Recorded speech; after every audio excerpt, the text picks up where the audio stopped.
সবাইকে আসসালামু আলাইকুম। দেখতে দেখতে 2024 সাল চলে গেল। 2025 সাল একদম সন্নিকটে চলে আসতেছে। আজকে রাতে পরে 2025 সাল।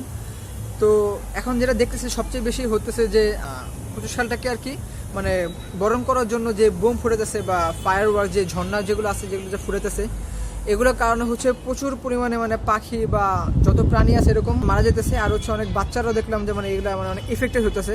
বা একটা রিকোয়েস্ট থাকবে যে এই কাজগুলো কেউ করবেন না। 31st নাইটে ফায়ার ওয়ার্কস এতগুলো একসাথে ফুটানো এগুলো ঠিক না, এগুলো আমরা বাদ দিই। এগুলো হচ্ছে ইসলামিক দৃষ্টিকোণে মানে মানে মানা করছে। তো সব দিকে আমরা যদি বিবেচনা করি এগুলো না করলে ভালো।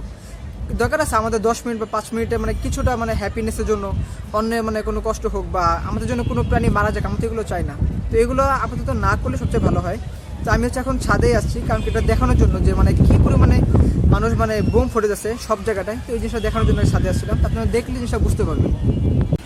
দেখেন, এটা হচ্ছে আমাদের ঢাকার অবস্থা বর্তমানে। একদমই সব জায়গায় মানে সবাই হচ্ছে 31st নাইট উপলক্ষে বোম টোম ফুটেতেছে সব জায়গায়, মানে একটু পর পর একটা বোম ফুটতেছে। তো এই জিনিসটা খুবই খারাপ লাগছে আমার কাছে।